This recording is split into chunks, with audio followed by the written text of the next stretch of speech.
Video में हम देखेंगे नॉन करंट लायबिलिटीज़ के बारे में। नॉन करंट लायबिलिटीज़ यानी ऐसी लायबिलिटीज़ जो करंट लायबिलिटीज़ नहीं है। दैट मीन्स जो 12 मंथ के हमको बाद में चुकानी रहती है, लॉन्ग टर्म चुकानी रहती है, उसको हम क्या बोलते हैं, नॉन करंट लायबिलिटीज़ कहते हैं।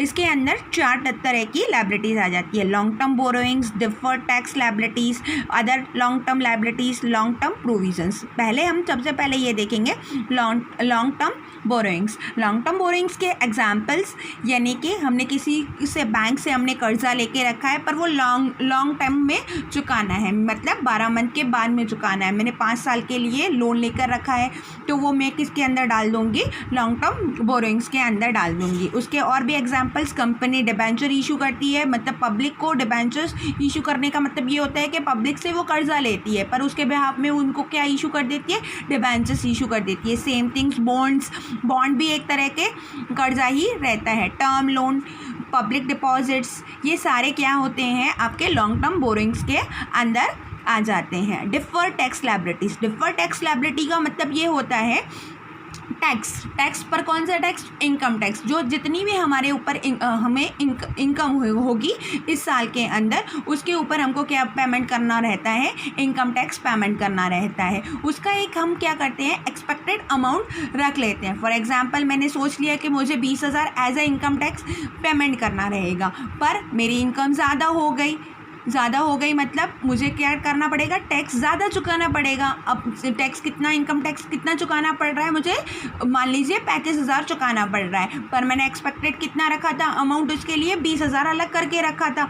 20,000 अलग करके रखा था पर पेमेंट कितना करना है मुझे, 35,000 रुपये करना है। तो अब इसका डिफरेंट अमाउंट कितना आ गया, 15,000। यानी उसमें क्या हुआ, टैक्स मुझे ज़्यादा पेमेंट करना पड़ा, मतलब मुझे और ज़्यादा पेमेंट करना पड़ेगा तो मेरे लिए क्या हो गई, लायबिलिटी हो गई है। तो वो जो अमाउंट है, जो 15,000 डिफरेंस अमाउंट है, उसको हम क्या बोलते हैं, डिफर्ड टैक्स लायबिलिटी कहते हैं। Other long term liability. Other long term liabilities के अंदर 2 तरह की लायबिलिटीज़ आ जाती हैं, जैसे कि ट्रेड पेबल्स। ट्रेड पेबल्स मैंने पहले ही तुम्हें बता दिया था क्या है।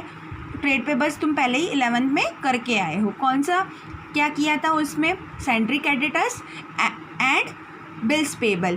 अब सेंट्री क्रेडिटर्स ऐसे क्रेडिटर जो विद इन 12 मंथ्स के अंदर हमको पेमेंट नहीं कर रहे हैं, 12 मंथ के बाद पेमेंट करेंगे, तो वो क्या बन जाते हैं, लॉन्ग टर्म के लिए बन जाते हैं। ऐसे ही बिल्स पेबल, उसने बिल्स पेबल हमको मान लीजिए कि 18 मंथ का लिखा है, पर हमारा जो ये ईयर है कितने मंथ का होता है, 12 मंथ का होता है, तो हम उसको किस में डाल देते हैं, अदर लॉन्ग टर्म लायबिलिटीज़ के अंदर डाल देते हैं। Long term provisions, same long term provisions जो मैंने शॉर्ट टर्म प्रोविजंस में तुम्हें बताया था करंट लायबिलिटीज़ के अंदर, सेम थिंग वही रहती है, पर हमें वो क्या चुकाने हैं, लॉन्ग टर्म में हमको चुकाने रहते हैं। उसको हम क्या कहते हैं, लॉन्ग टर्म प्रोविजंस कहते हैं।